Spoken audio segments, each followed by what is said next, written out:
हद ये शहर से निकली तो गांव गांव चली, हद ये शहर से निकली तो गांव गांव चली, कुछ यादें मेरे संग पांव पांव चली।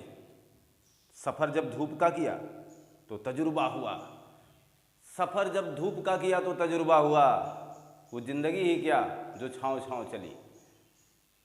एक हसीन लम्हों से, एक पुरानी यादों से, एक बेहतरीन सामंजस्य के साथ आपका स्वागत कर रहे हैं, जहां हम आपको प्राचीन इतिहास की एक बेहतरीन जानकारी से रूबरू करा रहे हैं। उस महत्वपूर्ण पंक्ति को क्रमबद्ध तरीके से हम लोग आगे बढ़ा रहे हैं। सिलसिलेवार हम अपनी प्राचीन इतिहास की महत्वपूर्ण कहानियों में खो रहे हैं। सच बताएं तो अगर हम लोग इसे एक कहानी की तरह लेंगे, एक अपनी जिंदगानी की तरह समझेंगे तो वाकई में हमें ये बिल्कुल आसानी से याद हो जाएंगे। तो प्राचीन इतिहास पार्ट 6 लेकर के हम आपके प्लेटफॉर्म पर हाजिर हैं। तो जहां हम लोग बात कर रहे थे सिंधु घाटी सभ्यता की, यानी पिछला एपिसोड आपने कुछ इसी तरीके से महसूस किया होगा।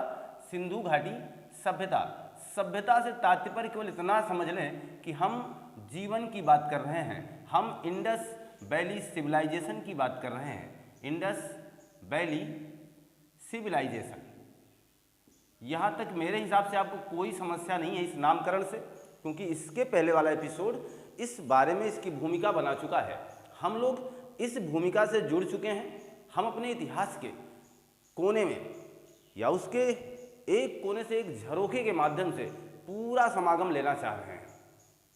एक काल्पनिक अवधारणा ये सब, अगर हम ध्यान दें, अगर हम ये सोचें कि अतीत कैसा था, ये जो सारी सभ्यताएं हैं, ये जो चीज़ें हमारे सामने उल्लिखित हैं, वाकई में ये एक अवधारणा है। सच पूछो तो हो सकता है मे बी जहाँ आप अपना निवास स्थान, अपना आश्रय बनाए हुए हैं, जहाँ आपने घर को सजाए हुए हैं, हो सकता है उसके नीचे आज भी कहानियाँ दफन हो सकता है कुछ इतिहास ठीक उसके नीचे हो। क्या हर जगह का ऊर्ध्वाधर या क्षैतिज उत्खनन संभव है? क्या हर जगह खुदाई हो जाएगी? अगर हो जाएगी तो फिर इसका मुआवजा कौन देगा? जहाँ पर आज बस्तियाँ बसी हैं, जहाँ पर इतिहासकारों का मानना है कि यहाँ जीवन है, इसके नीचे कुछ साक्ष्य छिपे हुए हैं, उन साक्ष्यों को निकालने के लिए क्या करना चाहिए? क्या उन पूरी बस्तियों को उजाड़ देना चाहिए? नहीं। इस वजह से ऐसे बहुत से साक्ष्य हैं जो अभी नहीं आ पाए हैं। सिंधु घाटी सभ्यता के ऐसे बहुत से मामले हैं जो हमारे सामने नहीं आए हुए हैं। हम सिंधु घाटी सभ्यता के वाकई में जिस विस्तार की बात कर रहे हैं, जहाँ से हमारे एग्जामिनर हमसे क्वेश्चन पुटअप करते हैं, हम ये मान के चलें यह एक ऐसी सभ्यता है। एक कहानी की ज़रा इसको समझिएगा। एक ऐसी सभ्यता है जो आज से लगभग 4000 वर्ष पुरानी है। इसके पहले भी लोग रहते थे, हमारी तरह उनका भी जीवन था। उस समय के लोगों के बारे में हम लोग बस इतना ही कह सकते हैं जितना हम उनके बारे में अनुमान लगा पाए हैं। इनकी जो लिपि थी, इनकी जो लिखावट थी, इनका जो तरीका था, वो आज तक हम समझ नहीं पाए हैं।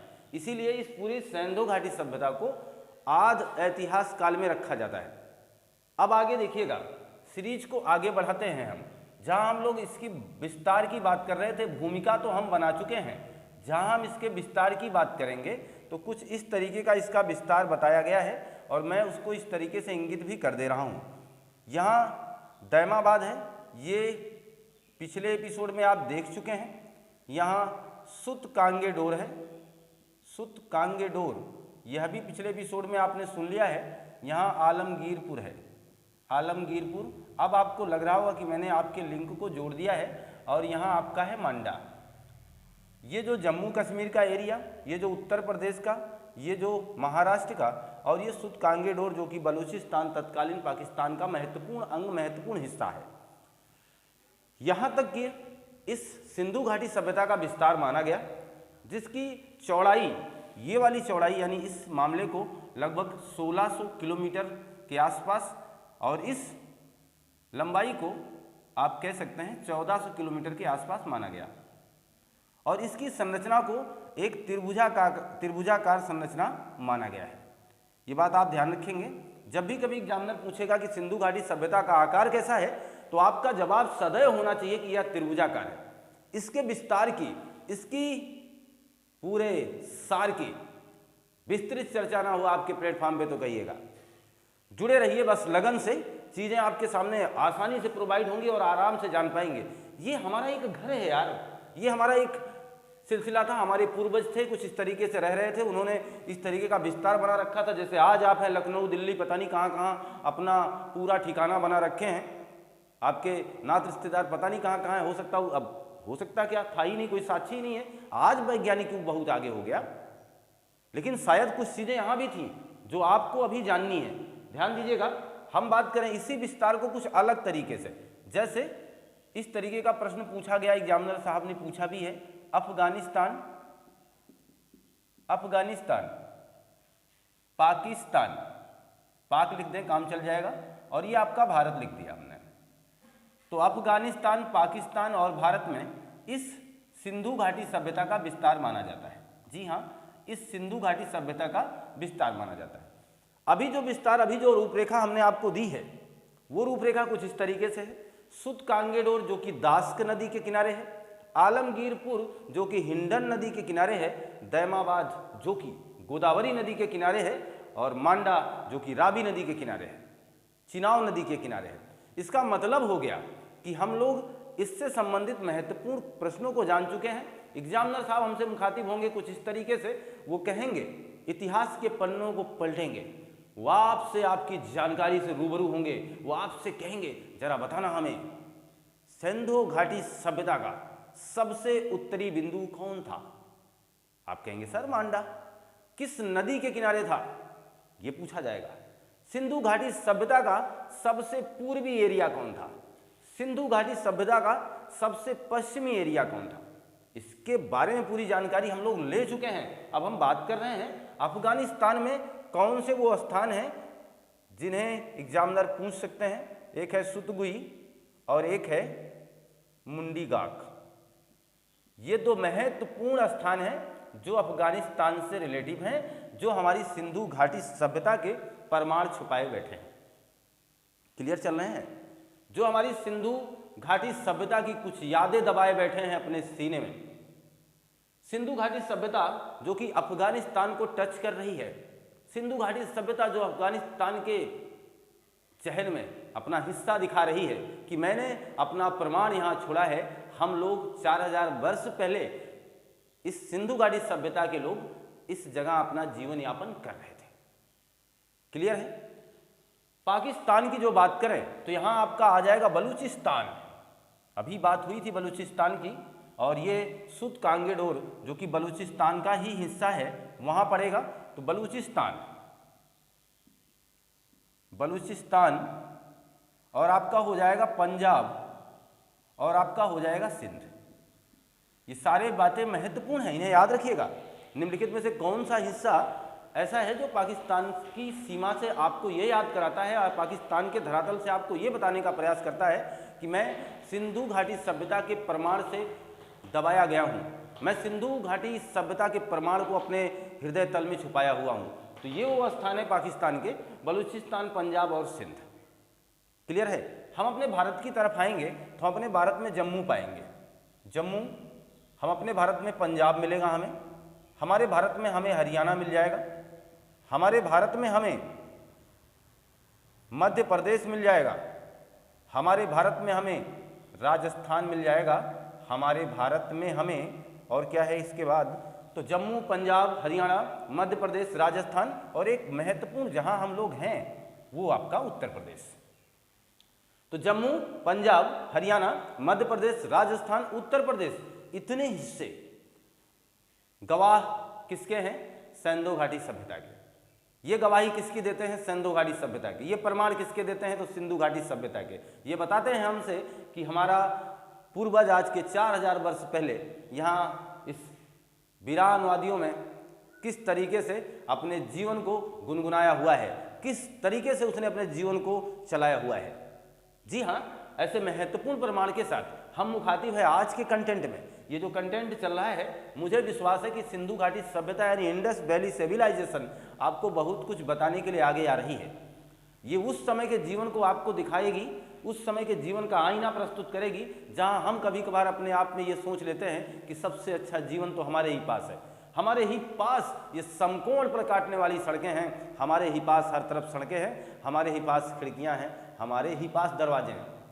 ये जो काल्पनिक विचार हमारे पास है, सच में अभी आप मिथक साबित होंगे, ये इनके भी पास था।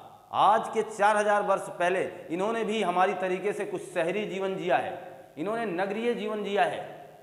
अद्भुत लगेगी जानकारी, सब कुछ अद्भुत होगा, बहुत ही आश्चर्यचकित करने वाला ये कंटेंट ही है। देखिएगा, हम अब बात करते हैं कि अगर यहाँ पर इसके काल चक्र की बात करें तो उस पर बड़ी अवधारणाएं विकसित रही, हमेशा काफ़ी ज़्यादा इस पर खिंचातान बना रहा। लेकिन कार्बन 14 या जिसे कहते हैं कार्बन डेंटिंग विधि,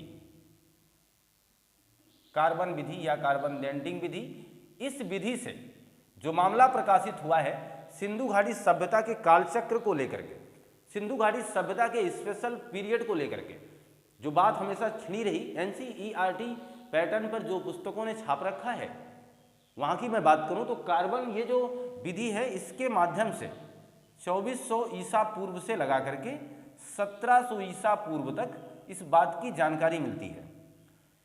यानी सिंधु घाटी सभ्यता जो अब तक हम 2500 3000 कहीं कुछ पढ़ रहे हैं, लेकिन कार्बन जो सबसे प्रमाणिक है आज के युग में, यह विधि सबसे ज़्यादा प्रमाणिक है। वाकई में जानते हो क्या है, इस रहस्य को जानते हो क्या? कार्बन ये 14 है क्या?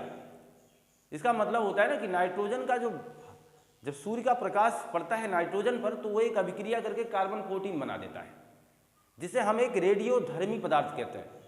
रेडियोधर्मी पदार्थ ये वो पदार्थ हैं जब सूर्य का प्रकाश उन पर नहीं पड़ेगा, सूर्य का प्रकाश उन पर नहीं पड़ेगा तो वो अपने आप धीरे धीरे स्वेच्छा से नष्ट होते चले जाएंगे। लेकिन ये नष्ट होने की प्रक्रिया दीर्घकालीन होगी, लंबे अंतराल तक चलेगी। इसी आंकड़े से, इसी जानकारी से ये व्याख्यान प्रस्तुत कर पाता है इतिहासकार वैज्ञानिक कि प्रस्तुत ये दी गई सामग्री कितनी पुरानी रही होगी, क्योंकि इसका जो कार्बन है यहाँ पहुँचा है, इसका मतलब इसका कार्बन कितना रहा होगा। इस आंकड़े को ही प्रस्तुत करना, इसके अनुसार किसी की आयु निर्धारित करना, ये कार्बन 14 है। इसके माध्यम से वैज्ञानिक इस निष्कर्ष पर पहुंचे हैं कि जो हमारा इतिहास है, जो हमारा इंडस वैली सिविलाइजेशन है, जिसका विस्तार आपकी आंखों के सामने है, यह कुछ इतने समय की पुरानी बातें हैं। ये उस समय की बातें हैं जब शायद हमारी कल्पना भी नहीं थी। ये उस समय की यादें हैं जो हम सोच भी नहीं सकते हैं। हमें उतने ही प्रमाण मिल सकते हैं। आप खुद सोच लीजिए कि आप एक सभ्यता बन जाएं, आप पूरी तरीके से इस धरती से पलायन कर जाइए मनुष्य, और आने वाले 2500 3000 वर्ष बाद यहाँ फिर से जीवन हो, तो आप क्या क्या छोड़ जाएंगे। हो सकता है कि वो आने वाली पीढ़ी आपको यहाँ तक भी ना जान पाए कि हम लोग टीचिंग और ये सारा काम इस तरीके से कर रहे थे। हो सकता है वो इन बातों को जान ही ना पाए। हो सकता है ऐसी तमाम चीज़ें जो आप कर रहे हैं वो ना जान पाएंगे, क्योंकि इतने समय बाद आपकी तमाम चीज़ें डिस्ट्रॉय हो जाएंगी, हर वो बातें रह थोड़ो जाएंगी। हाँ, बस इतना है, आपकी लिपि वो पढ़ पाएंगे कि नहीं पढ़ पाएंगे। इनकी लिपि तो हम पढ़ नहीं पाए, अगर पढ़ पाए होते तो इनके बारे में बहुत कुछ जानकारी हमें मिली होती, लेकिन होगा क्या, भला क्या करें, हुआ ही नहीं। एच.डी. महादेवन, एच.डी. महादेवन और एक नाम है आई महादेवन, आई महादेवन, एच.डी. महादेवन और आई महादेवन। सच पूछो इन दो व्यक्तियों को श्रेय जाता है, परंतु इसमें विशेष क्या रहेगा आई महादेवन। आप वैकल्पिक व्यवस्था में चुनाव करेंगे तो आई महादेवन ही मिलेंगे। आई महादेवन साहब ने इस सभ्यता की लिपि को पढ़ने का प्रयास किया, प्रथम प्रयास किया, परंतु सफल नहीं हो पाए। और अगर ये सफल हो गए होते तो हो सकता था आज इस सिविलाइजेशन के बारे में हमारे सामने बहुत बड़े प्रमाण आ चुके होते। लेकिन हुआ क्या, जो रह गया सो रह गया। हम उस जानकारी को नहीं टच कर पाए, अभी भी हम उस जानकारी से अछूते हैं। लेकिन हम अपनी जानकारी को मेंटेन करेंगे, जितनी जानकारी हमारे सामने प्रस्तुत हो चुकी है हम उस जानकारी को अपने साथ समाहित करेंगे और इस सिलसिले को क्रमवार आगे बढ़ाते रहेंगे। आप इसका स्क्रीनशॉट लीजिए। ये मान के लिए कि आपने स्क्रीनशॉट ले लिया होगा। अब बात कुछ आगे होगी। अपनी इस रुचि को बिल्कुल कम ना होने दें, रुचि बनाए रखें, क्योंकि रुचि ही सबसे बड़ी ताकत होगी आपके लिए। देखना जरा, हम लोग जहाँ इसके विस्तार की एक रूपरेखा बना चुके हैं, अब हम बात करेंगे इसके उत्पत्ति के महत्वपूर्ण सिद्धांतों पर चर्चा थोड़ा बहुत करेंगे। और यहाँ से भी प्रश्न आपके एग्जामिनर आपसे पूछते रहे हैं किसी भी सिविलाइजेशन के बारे में, किसी भी सभ्यता के बारे में वाकई में यथार्थ बातें क्या होती हैं उसके बारे में संपूर्ण जानकारी तो मिल नहीं पाएगी। कुछ सैद्धांतिक मत होंगे। यार 2, 4, 6 हजार वर्ष पहले वाली बातों को आप कितने जल्दी यकीन कर जाएंगे। जब मैं कोई साक्ष्य दे पाऊंगा ना तब तो आप मानोगे ना, बगैर साक्ष्य के तो आप बिल्कुल मानने वाले नहीं हैं कि आदमी झूठ बोल रहा है। लेकिन इतिहास को मानना ही सबसे बड़ी ताकत हमारी होगी। और अभी मौके पर जो इतिहासकारों ने बता रखा है उसे हमें स्वीकार करना है, या तो फिर आप इतिहासकार बन जाओ, आप ही खोज करो। लेकिन जो खोजें हुई हैं, जो खोजें हमारे सामने आई हैं, जो यादों के सहारे हमें सारी बातें बताई गई हैं, तो उन यादों के सहारे हमें अपने आप को जोड़ने की ज़रूरत है। उत्पत्ति में देखिएगा, एक तो विदेशी मत है, एक तो विदेशी मत है और एक तो स्वदेशी मत है। जो विदेशी मत है इसे कहा जाता है साम्राज्यवादी मत, साम्राज्यवादी मत, क्लियर है। और जो आपका स्वदेशी मत है, स्वदेशी मत, इसे देशी मत कह सकते हैं या राष्ट्रवादी कह सकते हैं, ठीक है। तो साम्राज्यवादी और राष्ट्रवादी ये दो अलग अलग प्रकार के इतिहासकार। जो राष्ट्रवादी होगा वो बिल्कुल ये मानने को तैयार नहीं होगा कि सिंधु सभ्यता हमसे जुड़ी नहीं है। अगर कोई आपसे कह दे कि आपका भारत बहुत ही बाद में आया, इसके पास कोई सभ्यता नहीं थी, इसको अन्य जगहों से सभ्यता मिली है, इसको किसी और ने इस सभ्यता को सिखाने का काम किया है, आप मानोगे? आपको बुरा लग जाएगा। तो यही काम यहाँ भी है। जो स्वदेशी हैं इनके विचार अपने सिंधु सभ्यता के साथ जुड़े हुए हैं। एक बात और ध्यान देना, ये सिंधु सभ्यता मैं बार बार अपनी इसलिए कहता हूँ क्योंकि यह अभी आपने देखा आपके भारत में ही तो थी ये। आपने यूपी में देखा इसे, आपने एमपी में देखा इसे, देखा आपने राजस्थान में देखा इसे, और फिर आपने इसे बलूचिस्तान में देखा, तो जो कि बलूचिस्तान पहले भारत ही था। इसका मतलब ये हुआ कि हमारे भारत की ही सभ्यता थी। तो हम अपनी सभ्यता को किसी और की सभ्यता से जोड़ेंगे जरूर, लेकिन ये कतई बर्दाश्त नहीं करेंगे कि आप हमसे ये कह दो कि आपने हमें सिखाया है और हम उस सभ्यता से सीख करके अपनी सभ्यता बनाए हैं।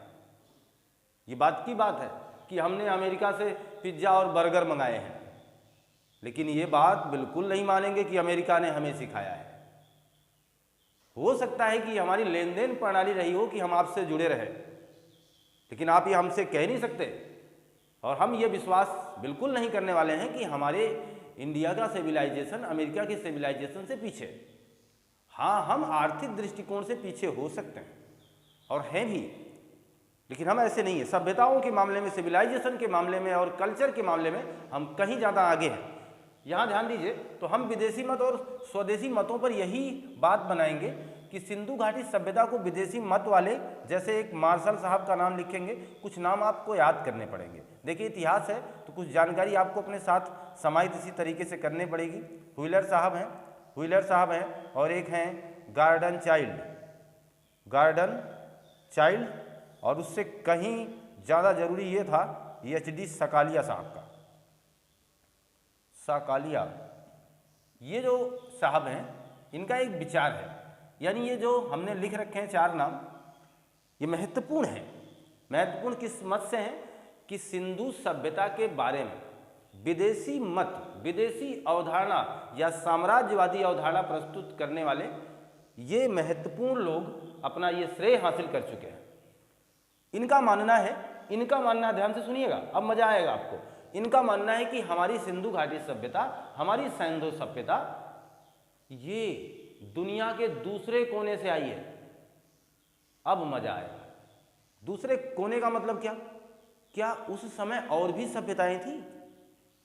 जैसे समझना, आज भारत है, आज यहां आप लोग रह रहे हैं, आप बताना दुनिया के किसी अन्य कोने में कोई और नहीं रहेगा और नहीं रह रहा है। आप कहोगे रह रहे हैं, भाई अमेरिका है, पाकिस्तान है, तमाम ऐसे देश है, हर जगह लोग हैं। तो अगर यहां नष्ट हो जाएगी तो वहां की भी सभ्यता खत्म हो जाए।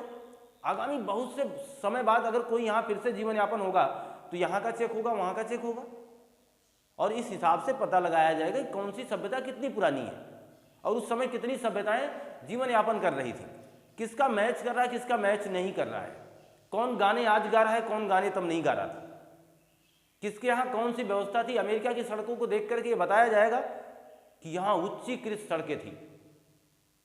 हमारे यहाँ की सड़कों को देखा जाएगा तो कहा जाएगा हाँ यहाँ भी मामला था ठीक ठाक, लेकिन कहीं अमेरिका हमसे कहीं आगे था। तो इस तमाम बातों की जानकारी जब आगामी इतिहासकार समझेगा तो वो बोलेगा। तो ये लोग क्या बता रहे हैं, इनका अपना मत है। मार्शल व्हीलर, गार्डन चाइल्ड और एच जी सकालिया साहब ये कह रहे हैं कि ये चबूतरे की बात कर रहे हैं। ये कह रहे हैं कि जो चबूतरा सिंधु घाटी सभ्यता में मिला, चबूतरा कहाँ मिला, सिंधु घाटी सभ्यता में, वही चबूतरा मेसोपोटामिया में मिला। अब हम आपको यहीं से जोड़ेंगे, मेसोपोटामिया सभ्यता में मिला है वही चबूतरा। इससे यह सिद्ध होता है कि ये दोनों सभ्यताएं एक दूसरे के समकालीन थी। इसमें जो पुरानी साबित हो जाएगी उस सभ्यता ने दूसरी सभ्यता को जन्म दिया होगा। क्या इस बात को मान लोगे? क्या इस प्रमाण को स्वीकार कर लोगे? मैं कहता हूं कि मैंने सबसे पहले गुलाब जामुन बनाया है जिसको पूरी दुनिया ने खाया है, लेकिन कहीं इसका पुराना प्रमाण किसी अन्य देश में मिल जाएगा तो क्या ये कहोगे आप कि इसको उसने हमें सिखाया है? नहीं। वस्तुओं के आधार पर तो हम केवल एक अवधारणा सजा सकते हैं, बाकी विश्वास नहीं कर सकते हैं। मेरे हाथ की मोबाइल अमेरिका में भी है, यहां भी है, मेड इन इंडिया और मेड इन चाइना, अलग अलग बातें हैं। तो हम ये कैसे कह सकते हैं कि चाइना ने हमें सिखाया है? जो वस्तुएं हैं जिनका आदान प्रदान होता है, इनके आधार पर केवल कैलकुलेशन होता है। यहां देखिएगा, इन्होंने कहा कि सिंधु घाटी का चबूतरा मेसोपोटामिया की सभ्यता से मिल रहा है, अतएव सिंधु घाटी सभ्यता मेसोपोटामिया सभ्यता के समकालीन है। यहां देखिएगा, मैं इन्हीं सभ्यताओं की बात कर लेता हूं। कुछ समकालीन सभ्यताएं कब की? जब ये मेसोपोटामिया था, यानी ये जब हम सिंधु घाटी सभ्यता की बात कर रहे हैं। इसमें पहला तो मैं लिखूंगा मेसोपोटामिया, जिसे हम सुमेरियन सभ्यता भी कहते हैं। सुमेरियन सभ्यता जो कि टिग्रिस नदी के किनारे है, टिग्रिस नदी के किनारे सभ्यताएं यहीं पली बढ़ी थी। दूसरा हम बात कर लें, एक है आपकी चीनी सभ्यता,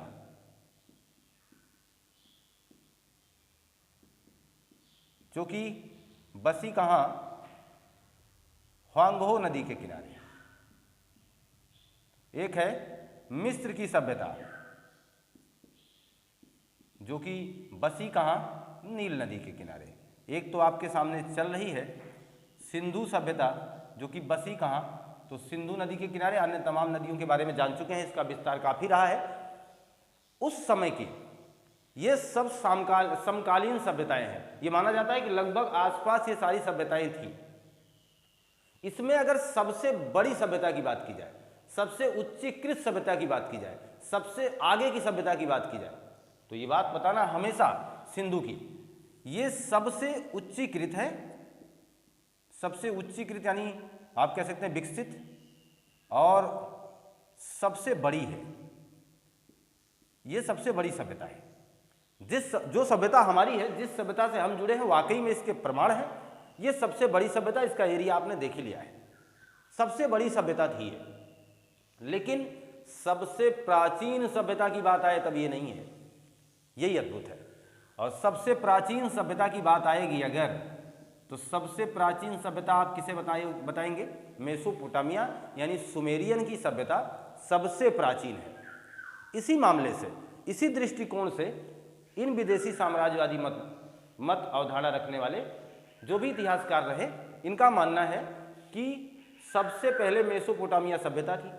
उस सभ्यता का चबूतरा यहाँ चला आया। इससे यह सिद्ध होता है कि चबूतरे की मैपिंग हो रही है, चबूतरा मैच कर रहा है। इससे यह सिद्ध होता है कि क्या, इससे यह सिद्ध हो जाता है कि सिंधु घाटी के लोग यहीं से जन्मे हैं। इनका मानना था, देखिएगा, इनका कहना था और इनकी अवधारणा थी विसरण सिद्धांत। इनका मानना था कि विसरण यानी वहां से लोग चल करके, मेसोपोटामिया से लोग चल करके कहाँ चले आए, यानी ईरान से लोग चल करके आपके भारत चले आए, इस जगह बसे और यहाँ पर अपना एक नई सभ्यता का निर्माण कर दिया। लेकिन यह अवधारणा कितनी सही है, कितनी सटीक बैठेगी, इस बात की जानकारी अभी आपको पुख्ता मिल जाएगी। यहाँ तक की बातें क्लियर हैं? तो हम लोग इस सभ्यताओं की बात करें, सबसे प्राचीन सभ्यता से जुड़े रहे हैं। अब देखना, परंतु हमारे स्वदेशी मत वाले, स्वदेशी जैसे अलमानंद घोष साहब, इनका नाम तो हमें याद ही रखना है, और एक है उनका फेयर सर्विस, अलमानंद घोष और फेयर सर्विस। इनकी एक संस्कृत इन्होंने बताया, सोथी संस्कृत। सोथी संस्कृत कहाँ की है? बीकानेर। बीकानेर कहाँ है? राजस्थान। लीजिए, बहुत बड़ा लिंक दे रहे हैं। ये स्वदेशी विचारधारा वाले इतिहासकार हैं। इनका कहना है ना बाबा ना, ये बिल्कुल गलत कह रहे हैं आप, हमारी सभ्यता किसी से पली नहीं है, बल्कि हमारी सभ्यता से लोग पले हैं। अब ये झगड़ा होगा। इनका कहना नहीं, ये सारे लोग गलत काम बता रहे हैं, हमारा मानना है, हमारा दृष्टिकोण है, हमारा सिद्धांत है। अलमानंद घोष कह रहे हैं कि हमारे सिंधु घाटी सभ्यता का जन्म किससे हुआ है? सोथी संस्कृत से हुआ है। सोथी संस्कृत कहाँ की है? बीकानेर। वही बीकानेर जिसने आपको भुजिया नमकीन खिलाई है, जान रहे हैं ना? बीकानेर वही बीकानेर है जहां विश्व का सबसे बड़ा ऊंट अनुसंधान और प्रजनन केंद्र है। वही बीकानेर है। वही बीकानेर जहां गाना फिल्माया गया है, चली आई मैं अकेली बीकानेर से। याद आया कुछ? उस बीकानेर में सोथी संस्कृति के शर्मदायक या इसके बारे में बताने वाले प्रतिपादक अलमानंद घोष साहब कहते हैं कि इससे हमारी सिंधु घाटी सभ्यता का जन्म हुआ, इसी सोथी संस्कृत से। इसने पीपल की पूजा की है, इसने बबूल की पूजा की है, इसने केले की पूजा की है। याद रखिएगा, सोथी संस्कृति वाले किसकी पूजा करते थे? पीपल की। सोथी संस्कृति के लोग किसकी पूजा करते थे? बबूल की। सोथी संस्कृति के लोग किसकी पूजा करते थे? केले की। तो ये जो तनाव वाला माहौल बना, इसका एक ही कारण था, मैंने पहले ही आपको बता दिया था कि ये जो विदेशी मत और स्वदेशी मत में, इसमें तो टकराव होना है, क्योंकि हमारी सभ्यता किसी की जन्मदायक हो सकती है, हम उससे जन्मे नहीं हैं। इसका सिद्ध करने का समय आ गया है और हम पूरी तरीके से दृष्टिकोण को अभी आपके सामने रखेंगे। अभी फिलहाल ये बात मान के चलें, इन सभ्यताओं के बारे में जान चुके हैं, विदेशी मत वाले महत्वपूर्ण इतिहासकारों के बारे में, स्वदेशी मत रखने वाले इतिहासकारों के बारे में, उनके अपने विचार, तथा उन्होंने सिद्ध किया कि ये सभ्यता हमारी किससे जुड़ी रही? सोथी संस्कृत से जुड़ी रही। अलमानंद घोष का नाम जरूर याद रखिएगा और ये बहुत ही महत्वपूर्ण कंटेंट था आपके लिए। आप इसका स्क्रीनशॉट ले लीजिए। तो हम मान के चलें कि आपने स्क्रीनशॉट ले लिया। अब हम ये सिद्ध करने की बात पर चर्चा करेंगे कि वाकई में स्वदेशी मत और विदेशी मत में कितना दम है। मेसोपोटामिया सभ्यता की क्या चीजें हमारे सिंधु सभ्यता से मिलती हैं? कौन से ऐसे प्रमाण हैं जो ये गवाही देंगे कि सिंधु सभ्यता से मेसोपोटामिया का जन्म हुआ होगा, और कौन से ऐसे प्रमाण हैं जो ये जवाब देंगे कि मेसोपोटामिया से सैंधो सभ्यता का विकास हुआ होगा? जरा देखिएगा, बात करते हैं हम लोग। एक तरफ मेसोपोटामिया लिखते हैं, पोटामिया, और एक तरफ हम लोग लिख देते हैं सैंधो सभ्यता यानी सिंधु। ये दो सभ्यताएं आपके सामने उल्लिखित हैं।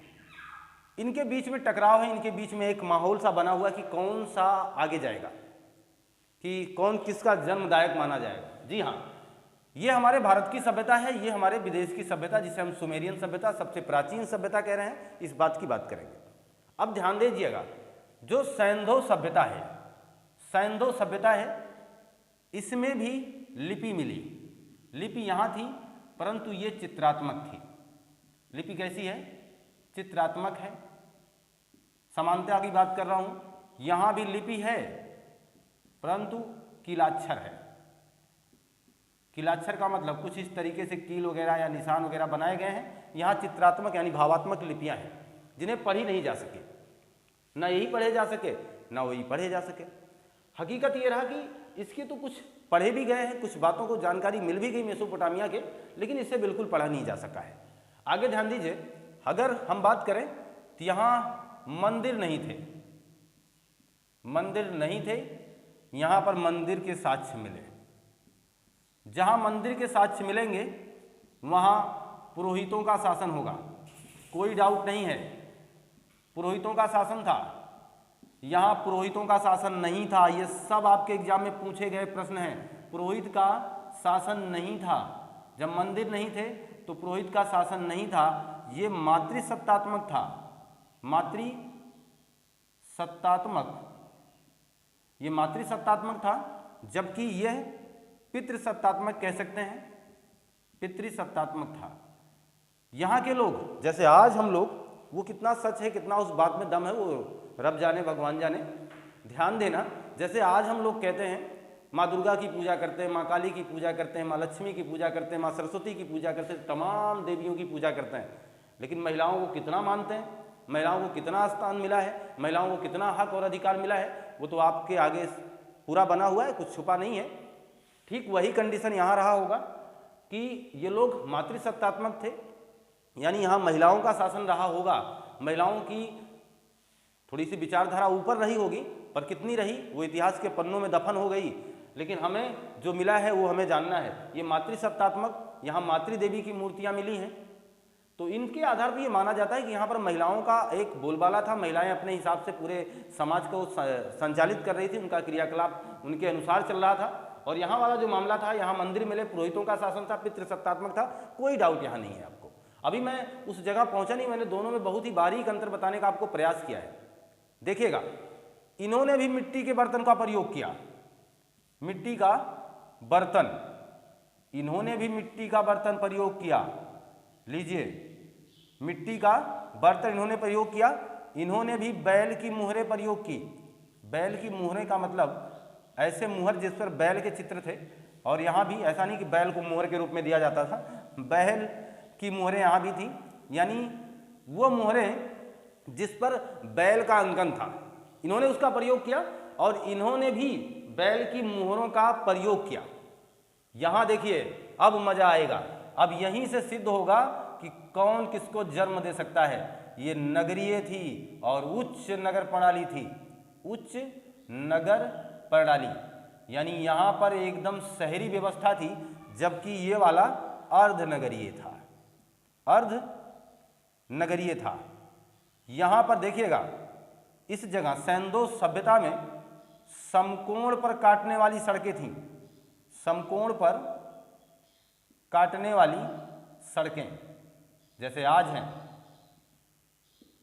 अगर आपको ये विश्वास दिलाना है तो सैंधो घाटी सभ्यता बिल्कुल आज के पंजाब के चंडीगढ़ जैसा है। वहाँ की जो सड़कें हैं, वहाँ की जो प्रणाली है, कुछ इस तरीके की एक रूपरेखा आपको मिल जाए इस तरीके की। और इस महत्वपूर्ण प्रणाली को यह माना जाता है कि बहुत ही ज़्यादा विकसित मामला था, लेकिन यहाँ ऐसा नहीं था। यहाँ वो सड़कें नहीं थी, इस तरीके की सड़कें नहीं थी। कैसी सड़कें थी? सड़कें, लेकिन इतनी उच्चीकृत सड़कें नहीं थी। क्लियर है ना? मेरे हिसाब से आप सारी बातों को समझ चुके हैं। हम लोग अगर इस निष्कर्ष को देखें, इस बात को समझने का प्रयास करें, तो इससे एक बात जरूर सिद्ध होगी। वो बात क्या है? वो बात यह है कि इससे ये जानकारी हमें मिल जाती है कि वाकई में मेसोपोटामिया कहीं हमारी सैंधो सभ्यता से पीछे रह गया। यहाँ देखिए, उच्च जल निकासी थी, उच्च जल निकास की व्यवस्था थी। जैसे आज हम उच्च जल निकास की व्यवस्था कर पाते हैं, घर के सामने से नाली वगैरह निकाल कर किसी अन्य जगह ले जाते हैं। हम अपने घर के कपाट सामने ना खोल करके पीछे की तरफ खोलें, इसका मतलब हमारी व्यवस्था कुछ आगे नहीं होगी, इसका मतलब हम उच्च सोच वाले थे। तो जल निकासी बेहतर थी, यहाँ उतनी अच्छी जल निकासी व्यवस्था नहीं थी। अगर हम व्यवस्था पर आए, चलिए आपने बैल की मोहने प्रयोग किया, आपने मिट्टी का बर्तन बना लिया, आपने मंदिर प्रयोग किया, चलिए आपने भी लिखना जाना, हमने भी लिखना जान ही लिया था, तो ये सब तो हमारी समानताएं थी। लेकिन हमारी असमानताएं यहां से देखने को मिल रही हैं, जो विशेष अंतर पैदा कर रही हैं आपके लिए। आपसे अगर हम जन्मे हैं, आपने हमें जन्म दिया है, आपकी सभ्यता ने हमारा विकास किया, तब तो आपको हमसे आगे रहना चाहिए ना, लेकिन ऐसा हुआ नहीं है। इससे ये पता चलता है कि सैंधो सभ्यता अपने आप में अद्भुत थी। इसी सैंधो सभ्यता का जब विकास हुआ था ना, ठीक उसी के आसपास वांगो नदी पर चीन की सभ्यता विकसित हो रही थी, यानी वो भी हमसे पीछे थे। हमारे जो व्यापार थे वो मेसोपोटामिया से हुए, हमारे जो व्यापार रहे वो आपके मिस्र की सभ्यता से हुए, तो हमारी कुछ चीज़ें वहाँ चली गई, जिससे लेन देन हमारा हुआ। हो सकता है आप कुछ पुराने रहे हों, लेकिन हमारी सभ्यता की तरीके से नहीं थे, या हमारी तरीके से बहुत ही आगे यानी डेवलप नहीं थे। तो ये हमारी सिंधु सभ्यता और आपकी मेसोपोटामिया सभ्यता के बीच में कुछ समानताएं और असमानताएं आपके सामने पेशकश है, आपके सामने पेश है, और मुझे लगता है कि आप इसे बखूबी जान चुके हैं। आप इसका स्क्रीनशॉट ले लीजिए।